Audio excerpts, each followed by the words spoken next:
Mary Poppins, a jolly holiday. I can get it open. Story by Anne North Bedford, illustrated by Beverly Edwards and Leon Jason. Mary Poppins, the new nanny, had just taught Jane and Michael Banks a game called Well Begun is Half Done, or Tidy Up the Nursery. It was such fun that when it was over and the nursery was neat as a cart of new pins, Michael wanted to do it all over again. Nonsense, said Mary Poppins. Spit-spot. Time for an outing in the park. Michael and Jane, in their hats and coats, followed at her heels through the gate and into Cherry Tree Lane. Once outside, Mary walked off so quickly that Jane and Michael had to skip to keep up. But at the entrance to the park she stopped, for there was Bert, the jack of all trades. Bert was down on his knees on the sidewalk, making pictures in colored chalk. The pictures were lovely. There was one of boats on the river, another of a circus. Not a very large circus, but still there were a lion and a tiger and a man on a unicycle. Michael stopped to admire it, but Jane strolled on. All at once, she stopped too. "Oh, this is a lovely one," she said. "I'd like to go there." "Ah, typical English countryside," said Bert with pardonable pride. "What's more, though you can't see it, there's a little country fair down the road over the hill. Quite a suitable spot for travel and high adventure, I should say." "Mary, may we go, Mary Poppins, please?" begged Michael. "I have no intention," said Mary Poppins, "of making a spectacle of myself, thank you." "Then," said Bert with a wink for Michael and Jane, "I'll do it myself." "Do what?"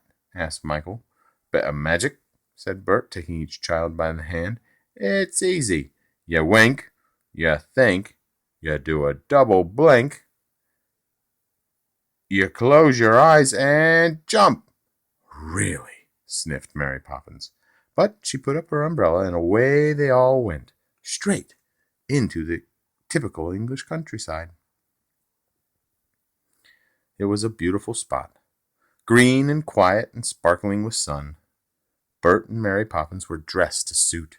Bert was wearing an entirely new outfit of clothes, and best of all, a new straw hat.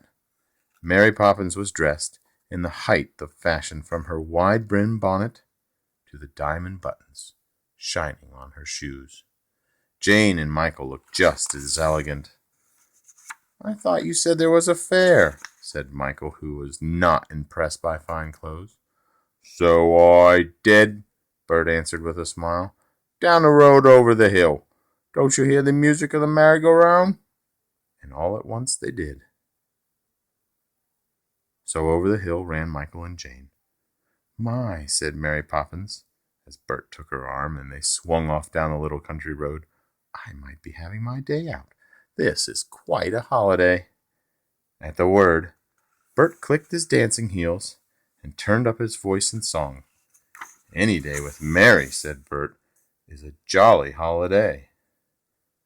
"Oh, it's a jolly holiday with Mary. Mary makes your heart so light. When your day is gray and ordinary, Mary makes the sun shine bright. Oh, happiness is blooming all around her. The daffodils are smiling at the dove.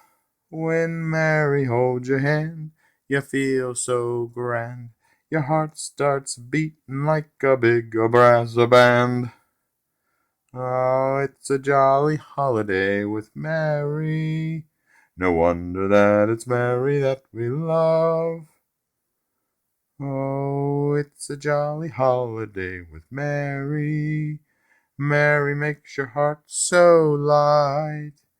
When the day is gray and ordinary, Mary makes the sun shine bright. Oh, happiness is blooming all around her. The daffodils are smiling at the dove. When Mary holds your hand, you feel so grand. Your heart starts beating like a big brass band. Oh, it's a jolly holiday with Mary. No wonder that it's Mary that we love.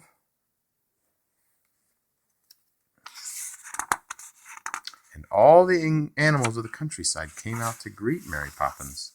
The lambs with hearts so light, the cow all brown and white, the horse so good and gray, and all the geese all came to say, "Any day with Mary is a jolly holiday."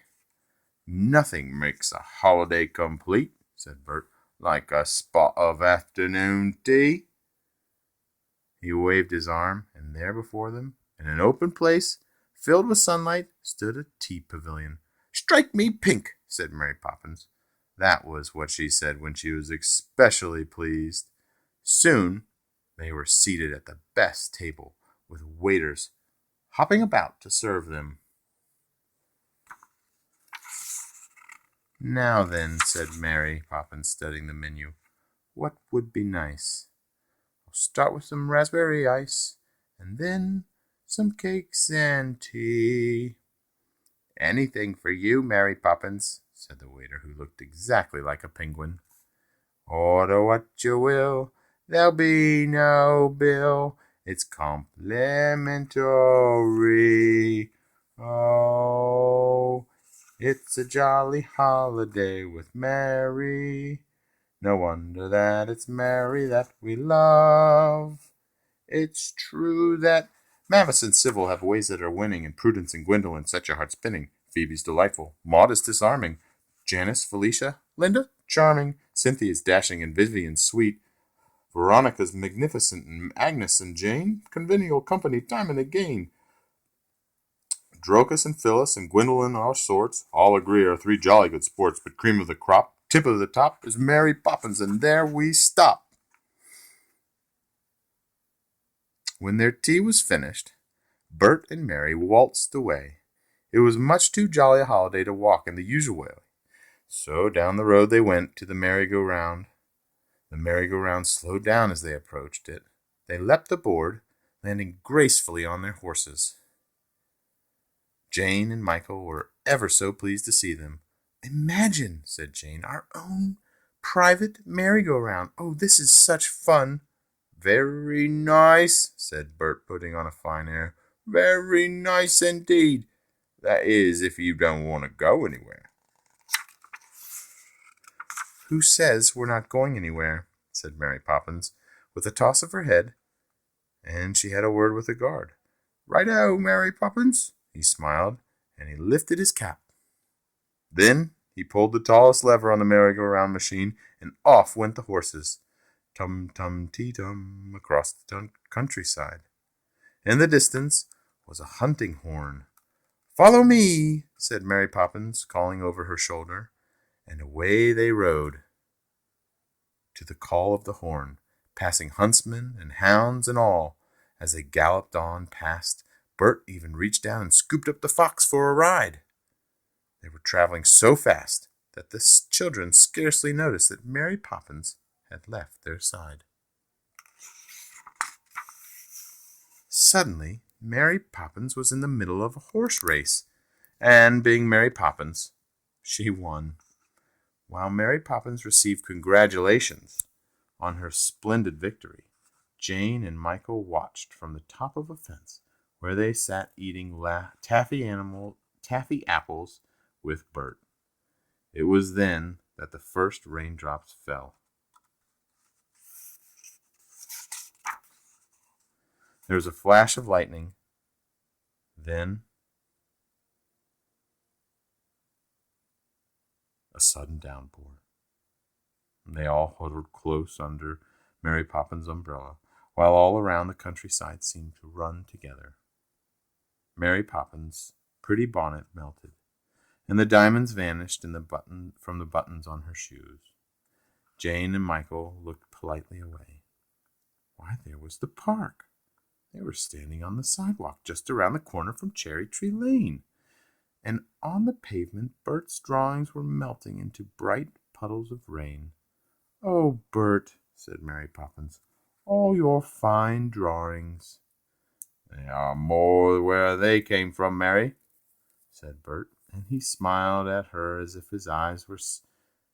in his eyes she still wore the lovely bonnet and fine clothes and the diamond buttons on her shoes. "Hurry along, children," said Mary Poppins. "Spit Spot, or we shall be late for tea. Goodbye, Bert." And she smiled at him. She was still smiling, was Mary Poppins, when they turned into Cherry Tree Lane. Soon they were snug in the nursery once more, with a fire glowing in the fireplace. On the hearth stood their 3 pairs of shoes, drying out from the dash through the rain. Beside them leaned Mary Poppins' umbrella. The parrot on its handle was blinking sleepily. Tea was over, and Mary Poppins was tucking Michael and Jane into bed. "I shall never be able to sleep," said Jane. "So many lovely things happened today." "I beg your pardon?" said Mary Poppins. "Why, we rode a merry-go-round," said Jane with a yawn. "And the horses jumped off the race and crossed the countryside," Michael broke in. "And you won the big race, Mary Poppins." "A respectable person like me," gasped Mary Poppins. "In a horse race? What a suggestion!" "But it did happen," Michael insisted, sitting straight up in bed. "I saw it, and I don't want to go to sleep." "Very well," said Mary Poppins. "Suit yourself." She sat on their rocker and began softly to sing. "Stay awake, don't rest your head, don't lie down upon your bed, while the moon drifts in the sky. Stay awake, don't close your eyes, though the world is fast asleep, though your pillow soft and deep, you're not sleepy as can be. Stay awake, don't nod or dream. Stay awake, don't nod and dream. But Jane and Michael did not hear her.